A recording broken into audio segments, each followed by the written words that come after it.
Hello everybody, my name is CJ and today I will be talking to you about self-help books and how they were celebrated as an ironic future of popular culture, as well as being told about by researchers, scholars, and psychologists. I first started reading and researching on how self-help books can help you to have success and improvement in your life. I first heard this quote by an author known as Napoleon Hill in one of his best-selling books, Think and Grow Rich. He said this quote, "You are the master of your fate and the captain of your soul." And what that means to me is that we are in control of our own destiny and no one has the right to make our future for us because we have the right to make our own choices. I believe we as individuals are more powerful beyond measure. For starters, I want to talk about Ed Bergsman and his self-help book, which is called Do Self-Help Books Help? It is talking about his research on how self-help books could be more harmful than helpful, and the betterment is what people recognize as his or her self-help from within. Some people believe that self-help books can help them more than just being another book put on the shelf. At other times, other people are looking for how to cope skills for stress, personal growth, identity, and personal relationships. These people are the ones who put the instructions and steps to the test to see if they really work. Not sometimes they do and sometimes they don't, because they know if it's practiced correctly or followed instructions, really wants to know if it works. Self-help books are something that must be steady according to how they empower each individual, and not just on the influence of socialization or on the gender basis, but the frequent use of self-improvement. Now, on the other hand, Scott Cherry said it is an internal capacity and an external capacity, sufficiency and insufficiency, independence and dependence, autonomy and sociality. This means to me that self-help is a double-edged sword. The author talks in details about his research. He points out that when someone is searching for some type of inner peace, they go to different sources. They seek out these sources to help them get through a crisis in their life. His research has shown that these people seek out self-help books with the hope and dreams of being successful. The Power of Positive Thinking, a hidden curriculum for precarious times by Scott McLean.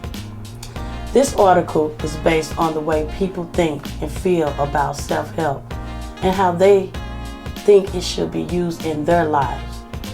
The study showed that depending on a person's sex, race, and culture, determine how they felt and what avenue they will take to achieve their goals when it came to self-help books.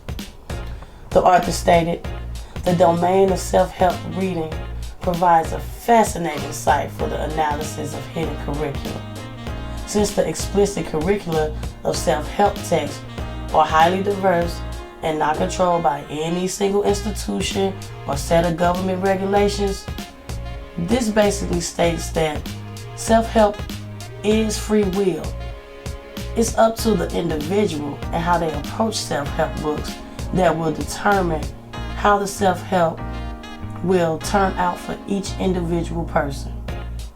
Parsons writes, Victoria Sapkin, Solutions Focused Self-Help for Improving University Students' Well-Being. This study discussed the many self-help tools available and which ones are the best. This study helped to focus on what was popular and the need effects that the people wanted to achieve.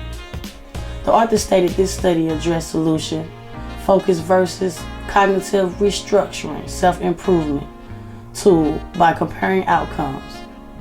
This was the goal of the study, to determine which self-help tool worked the best.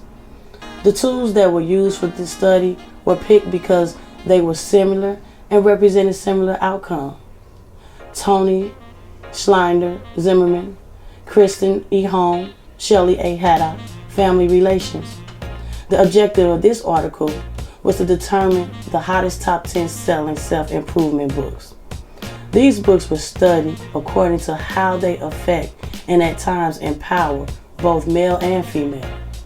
The author states, the frequent use of self-help improvement and its relationship to many psych professionals, they thought it was important for professionals in this field to be aware of the information in these books relating to personal and relationship goals. 3 goals were focused on: empowerment, non-traditional life choices, and self-awareness.